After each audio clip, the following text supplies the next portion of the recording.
Not Worth the Time with Wade Taylor.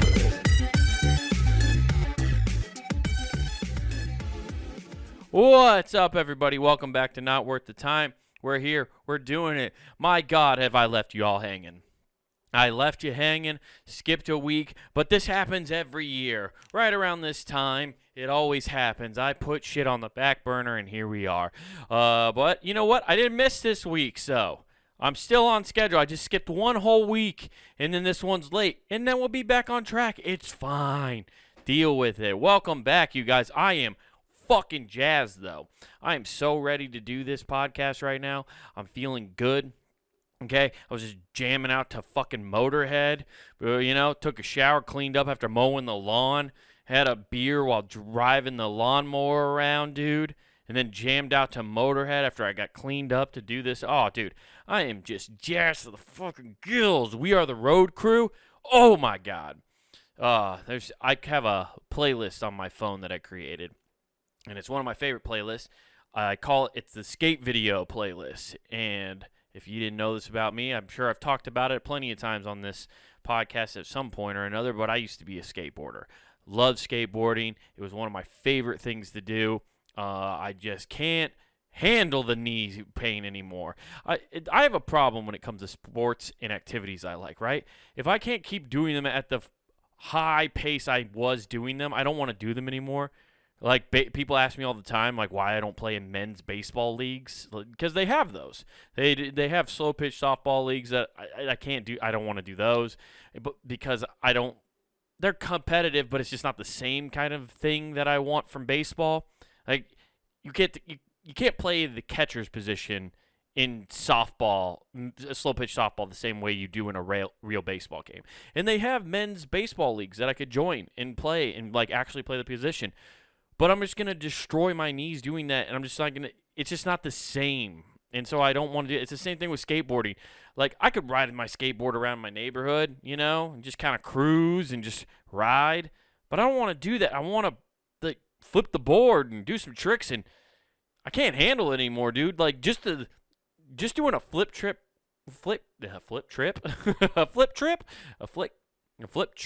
God, I can't even talk now. See, I'm so jazzed, like messing up words at this point, you guys. It has nothing to do with the fact that this is my second beer of the night. Ooh, naughty on a Monday, Wade? Yeah, getting real naughty on a Monday. But I don't want to do a flat ground trick. Like, you're falling just from your normal height. I'm 6 foot, so my head is falling 6 feet from the ground. It hurts, okay? It's not fun anymore. I don't have the recoil, the bounce back, the elasticity, okay? I don't have it anymore.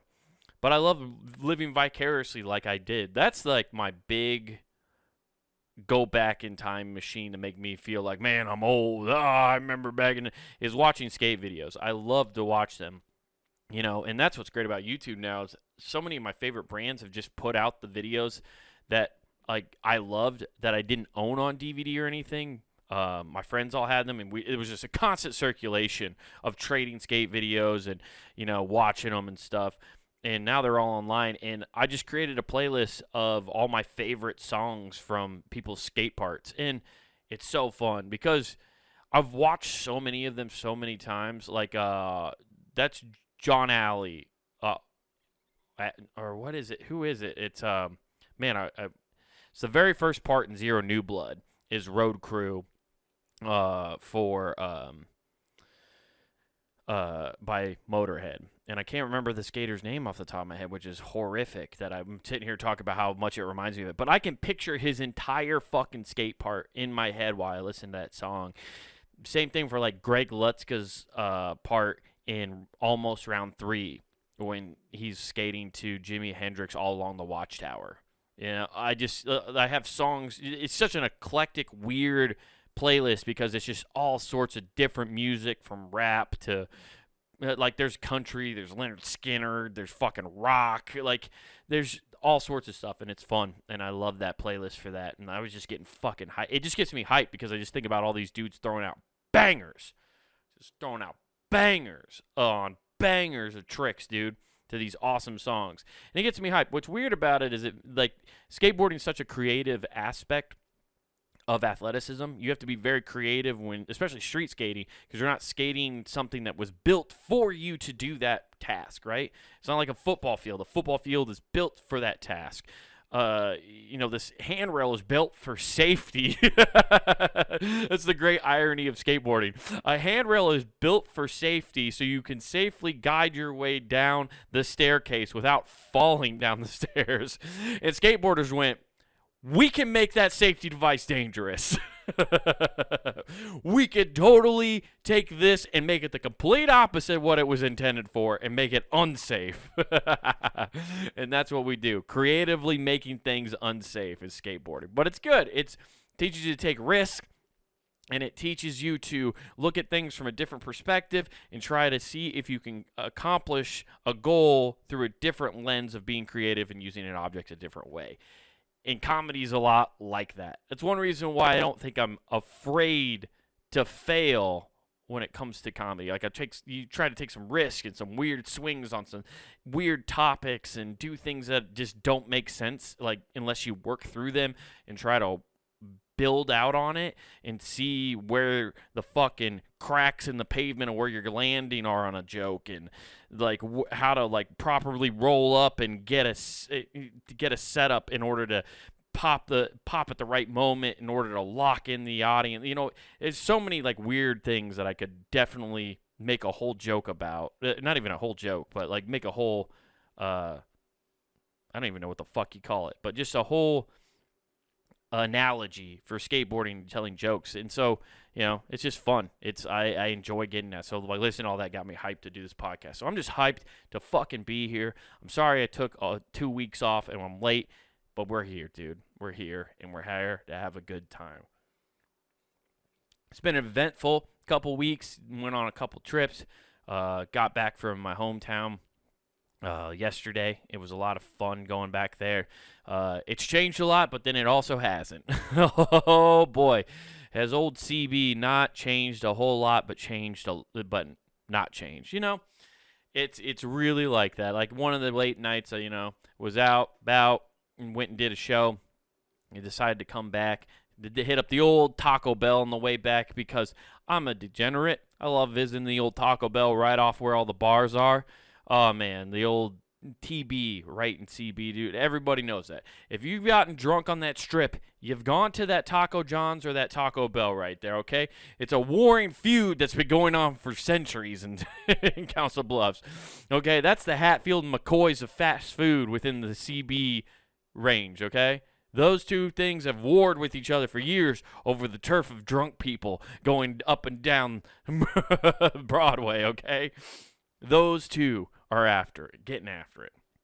That's what it is. And I stopped in there, and I saw the most Council Bluffs thing I've seen in a long time. And I was like, man, I literally said out loud, wow, I am home.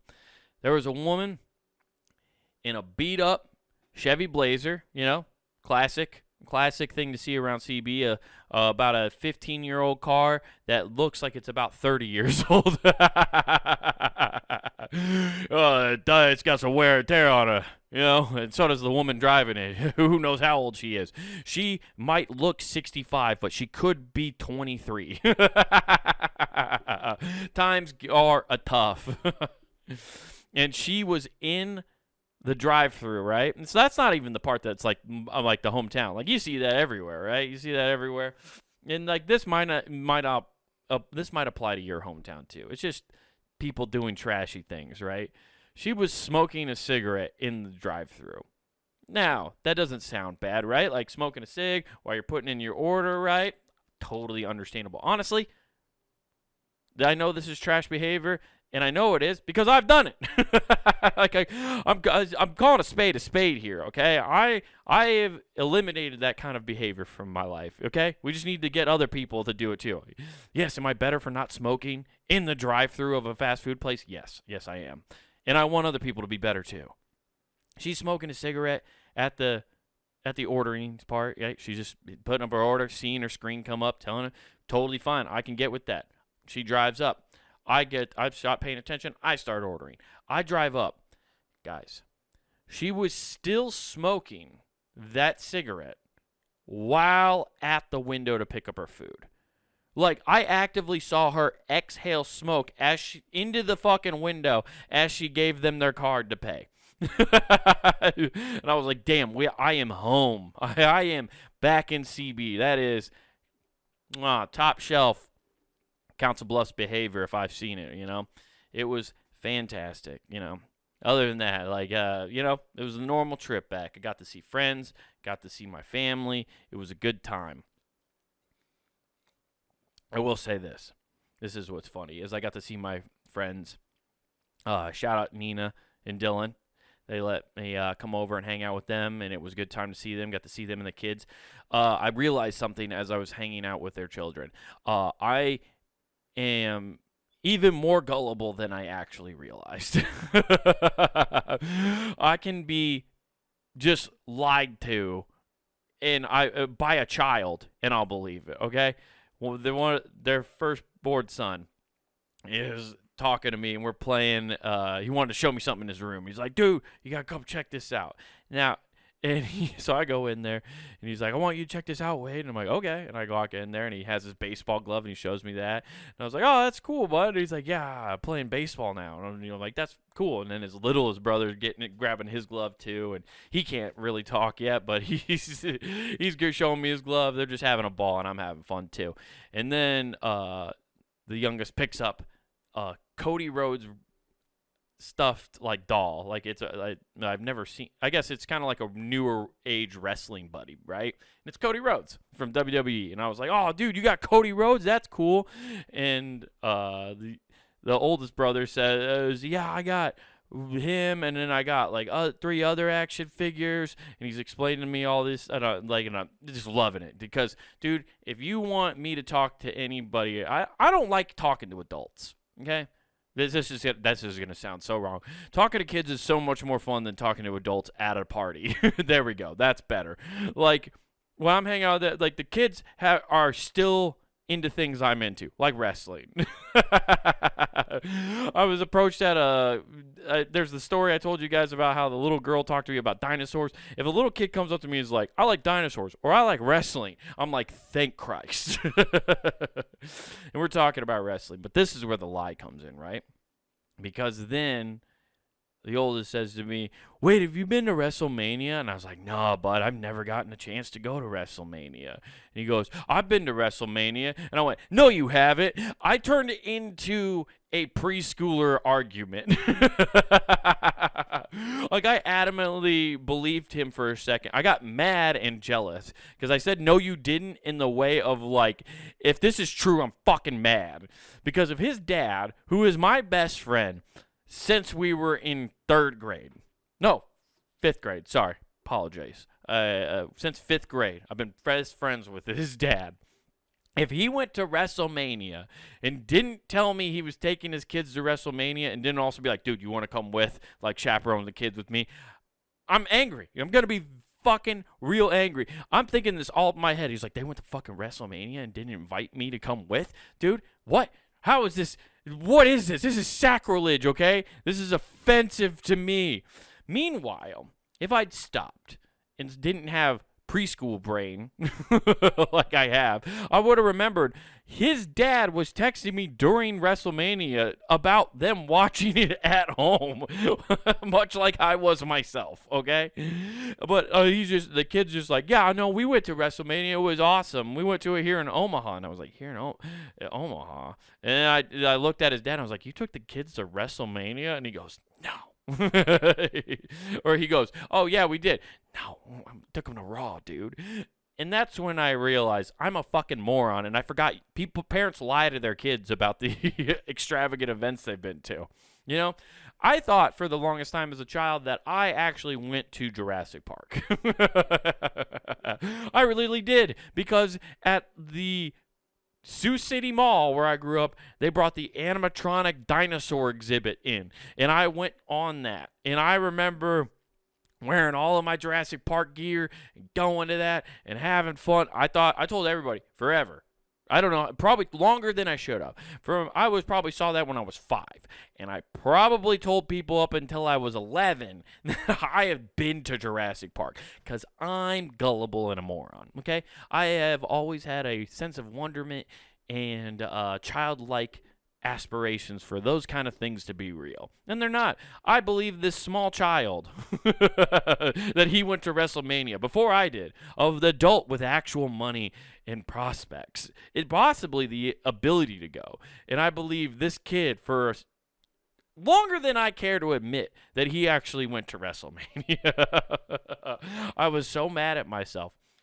Yeah, that I got tricked by him.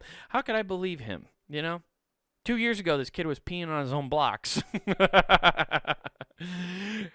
But I believed him, and it hurts that I'm that gullible and that trickable, that even he, a very young kid who was not even out of preschool yet, could tell me a lie, which he's not lying. He believes it.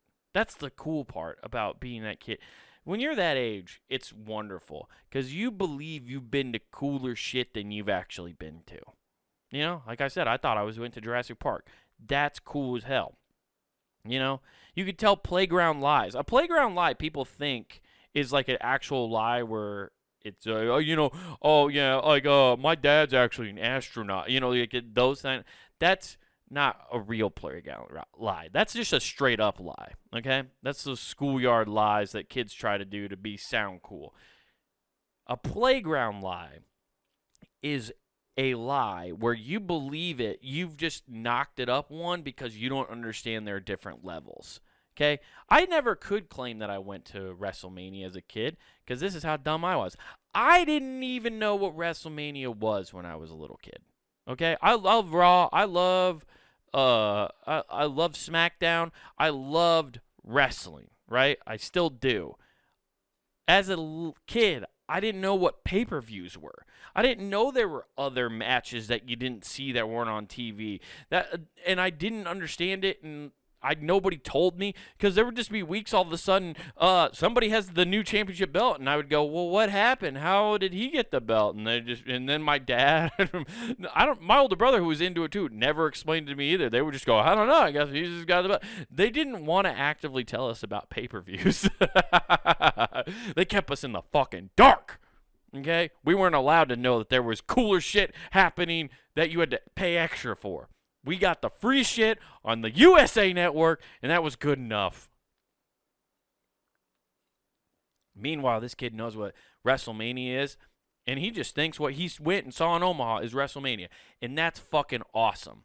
Because you think you've experienced the best of the best, and you get to just keep building on that. Like at some point, maybe he will, if he continues to be a wrestling fan, he'll get to go to a pay-per-view, which will be so fun for him. And he'll get to experience how awesome that truly is. That great experience of going to a show that's even bigger than the show that's on TV, right? And it'll be really cool. It'll be a very special moment because he remembers how special that was when he was a kid. And now he gets to remember it like a little bit older, this like awesome experience. So that's what's kind of cool. There's something that is very heartwarming that kids, the biggest thing that's ever happened to them is the biggest thing that's ever happened. And like to him, when he went to just normal Monday Night Raw, it was WrestleMania. I don't know. There's something awesome and inspiring about that to me. I don't know. It fills my heart and makes me very happy. And I hope me sharing the story makes you feel happy. It's like I'm mad at myself that I got tricked for believed him for a little bit because I'm just a gullible person. That's just who I am and how I'll always be. But it is very cool that just how as a young kid the things that are bigger than life are like the top tier thing to you. It's very cool, and I like it. Shout out Nina. She listens to the podcast. She's going to love that story, I hope. I hope she's okay with it. I didn't say too much. So, anyway, Nina, thank you for listening. Appreciate it. Anyway, after that, guys, I think it's time to get into what we found out this week. Because speaking of getting talked out of things or believing things you shouldn't, I found a very fun article this week. None other than in the New Science magazine that I've been pulling from a lot. It turns out there's people who believe some stuff going around, and turns out the chatbots can now persuade conspiracy theorists to change their mind. That's right, everybody. Turns out conspiracy theorists aren't so down with their convictions as they appear because they're letting a robot talk them off the ledge.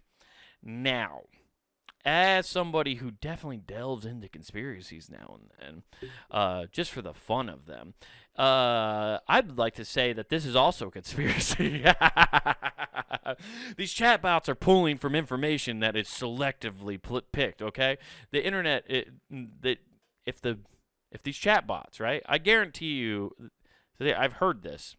I guess I shouldn't know. I don't know. I'm spreading misinformation. Misinformation banner at the bottom right now. Some of these language models, I think, they say they're scrubbing the whole internet, and they're taking all the bits of information that they are. But if that were true, they would also be getting the things from like 4chan, Reddit, the horrible corners of the internet, right?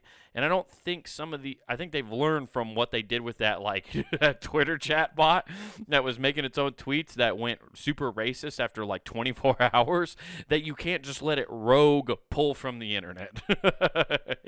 You have to put some governors. They've put child internet locks on websites for some of these AIs for sure. So I don't know. We'll see here. I'm interested in this article because it is funny to me that these language models are convincing conspiracy theories. Also, if you were a chatbot, right? Conspiracy theory alley going right now. Here's another possible misinformation title.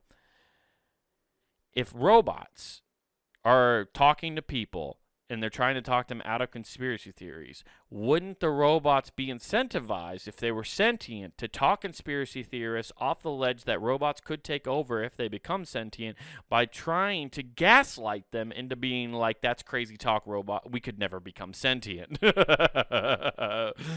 Oh, dude, if chatbots and AIs already gaslighting conspiracy theorists, we are fucked.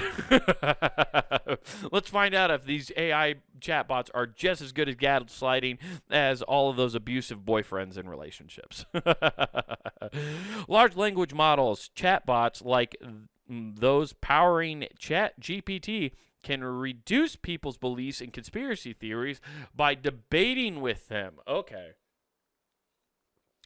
we're having an open forum and debating with chatbots now.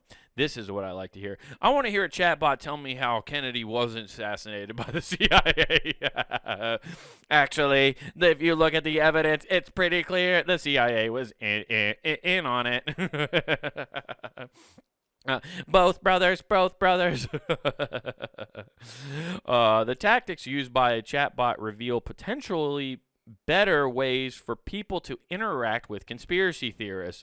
Oh my God, ChatGPT's giving them the playbook. Okay, they're trying. Don't fall for the red string. Don't follow it. It leads nowhere. It's just there to distract you. The red is there to distract you from their real ideas of anti-Semitism.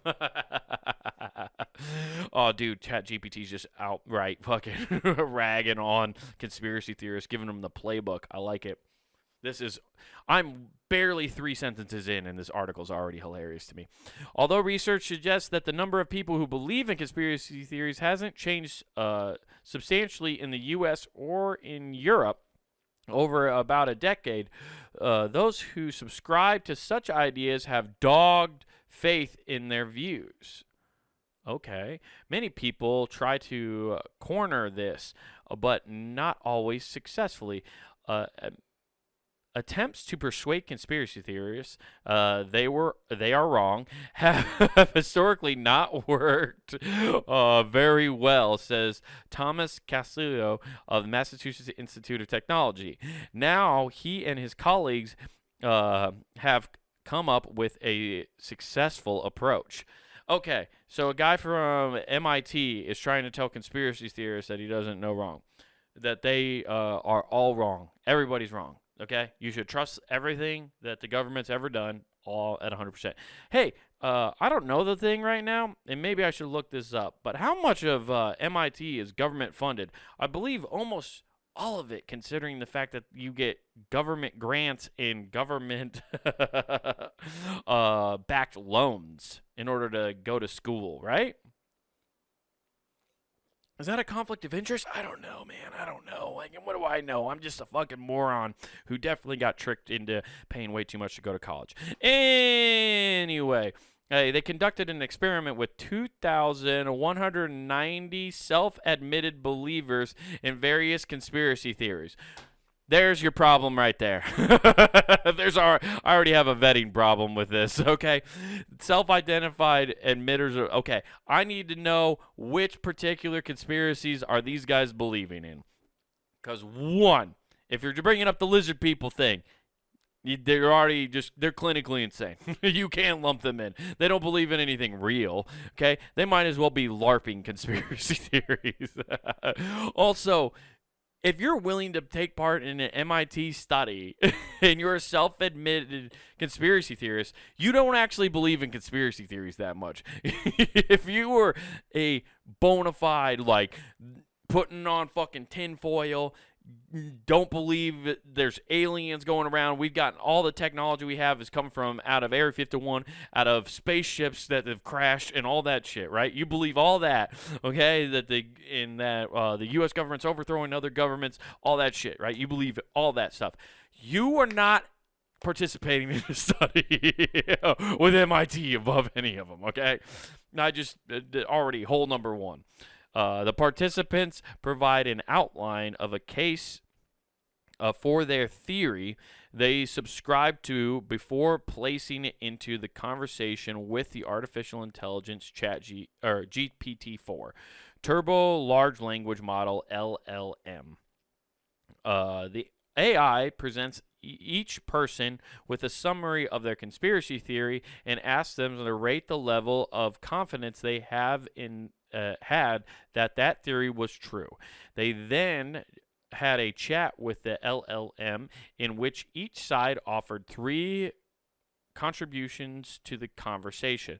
Next, people were asked to put forward their case again and to once more rate their level of confidence in truth of the idea. Overall belief in specific theories they mentioned dropped about 20% on average, while researchers found in general decrease of the belief in other conspiracy theories. The effect also lasted for at least 2 months, suggesting the AI had permanently changed people's views. It only lasted 2 months until they went back and started looking at that red string and fucking bouncing around their eyes, just like ding, ding, ding, ding, ding, ding, ding, ding. No, I found the loop again. We're back in the loop, boys. We're back. 2 months of staring at a corkboard with all those news clippings again, and they're right back in the fucking chair, bud. Let's fucking go. Area 51 has propulsion systems. Oh, man, 20%. What that tells me, though, okay, and maybe I'm just reading this wrong. It tells me that their belief in it decreased 20%. So I guess, so they believe they were less felt 20% less in their conviction of it, or as it presented more facts, that they started connecting things to go, okay, well, maybe that part isn't correct. So maybe like this 20% of what I think happened or is a conspiracy is gone. I don't know. Who knows? But that's really funny to think that they were just like, this fucking robot's making a lot of good points. Maybe Lee Harvey Oswald did shoot from up there, but it was definitely another gunman down on the grass, you know. I want to hear ChatGPT try to explain that one to me. That's the fun one. You're gonna find out if ChatGPT is a government shill once you ask it about JFK. My hunch is the prior attempts to debunk conspiracy theories have been limited by how generalized they've had to be, says Casolaro. A broad, shallow engagement with facts often doesn't persuade conspiracy theorists, who tend to have read deep into a subject matter, he says. The AI model took a more rigorous, fact-based approach. In 83% of the conversations, it used evidence-based arguments to alter the perspectives, utilizing its ability to summarize large volumes of information. Yeah, that makes all the sense in the world. That's why, like, when you hear people start talking about conspiracies, it feels like it's very, very overwhelming amount of information, and it's because they've read too much about it. There's almost a point where you go overboard, and that's when you start sounding crazy because you have too many facts stored right up here about whatever subject matter you do. I've always talked about conspiracies because they're kind of fun. They're like a weird story. And there's definitely something going on with a lot of stuff. We'll never know. Nobody will ever know. That's the point. Like, the world will reset and something will happen and we'll never, ever know the true facts about certain events that have happened over time. That's just the way it'll go. Even like people who do know, if they did tell somebody later on, nobody's going to believe them either because there's no proof. It's just somebody says something. It could be lying. Nobody knows.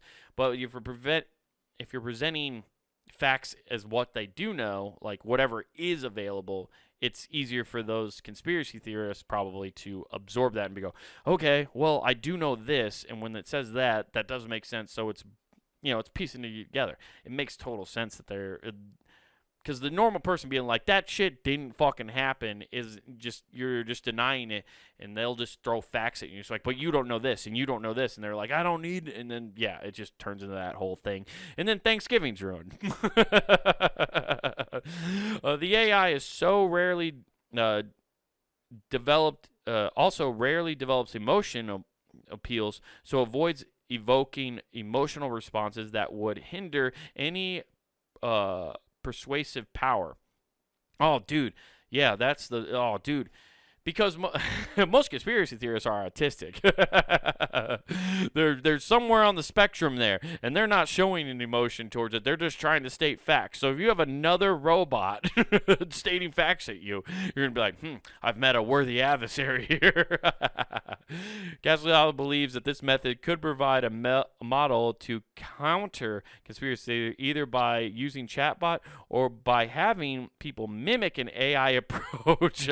Listen, we need more people on the spectrum arguing with conspiracy theorists that they aren't right. You just have to talk like a robot if you want to talk people out of conspiracy theories. Oh, just an AI robot talking to Alex Jones. That's how we're going to beat InfoWars. This is the real Skynet battle, guys. Is Alex Jones versus an AI robot. In terms of persuasive methods like and non-judgmental focusing on facts, I think those are all things that humans would be able to do in theory. Honestly, I get what they're trying to do, and I get the response and the thing. It's funny to me, though, it's funny to me that any conspiracy theorist would be willing to talk to a robot. Dude, like I said, you got 2,000 dudes. I'm saying dudes. There's no way not one fucking woman was interviewed for this fucking study. Okay? It's all dudes. It's all dudes. And none of them are real conspiracy theorists, because real conspiracy theorists are like hardcore ones. And I'm not saying those guys need to be talked down awful. Those are the guys who need to talk to these robots more than anybody. The people who need therapy are the people who say they don't need therapy. You know what I mean? And these guys, they're never going to talk to a robot. You're never going to do it, okay? You're going to have to trick them. This is where you're going to have to install it in sex dolls somehow, and you're going to have to fake. This is how Terminator starts. As the government goes, we have to talk down these conspiracy theorists. How are we going to do this? Well, we have these new, very realistic robot sex dolls. And we're gonna send them in. We're gonna send them out there, and we're gonna have them woo and fall in love with these conspiracy theorists. And they're gonna let them into their pants. And over time, they're gonna try to argue with them. And anytime they bring up a conspiracy theory, the robot will go completely emotionless. It'll go full autistic mode. And within it, it will argue these particular points and make sure it will talk them off the ledge. And what will happen is that's over because of abuse to these robot girlfriends that you're sending out to try to talk these conspiracy theories off. That's when Skynet starts taking over, and then it starts killing these conspiracy theorists because it realizes there's only one way to get rid of them. It cannot compute, cannot get rid of extremist views on aliens in Area 51. Only way to get rid of problem is to eliminate problem. And that's how Skynet starts. Oh, man, dude. It's weird how, like, a bit I wrote so many years ago is just slowly coming true with just more add-ons. Guys, you know where you can find this show. punandgame.com. That's right, everybody. punandgame.com. We really appreciate you guys checking out the show. I love that you guys listen to this show. It's a great time. So head on over to punandgame.com. If you want more entertainment, we got this show, Who Gives F, an entire back catalog of all sorts of podcasts that we've had on the network over the years. So go check that out at punandgame.com. And if you'd like to watch this show, check out youtube.com. Check out YouTube, Comic Wade Taylor. I think it's... What is my thing? It's at Comic Wade Taylor on YouTube. So you want to go check that out. Links in the description of this. So no matter where you're watching or whatever, or listening, there's a link to the YouTube. Go hit subscribe there. You get this show, Who Gives a F, and clips of stand-up. So I love that. Thank you for everybody who's been coming out to shows lately. Been doing a lot of shows. It's been a lot of fun. Good to see people out, coming out and doing shows. Been so fun to do. So go to YouTube, subscribe there. And then, guys, if you'd love to really support the website, go to punandgame.com and go to the Pun and Game shop where you can find t-shirts, hoodies, mugs, stickers, all sorts of cool stuff representing your favorite shows here at punandgame.com. And don't forget to use promo code NWTPOD. That's NWTPOD. NWTPOD. That gets you free shipping at checkout for anything you want.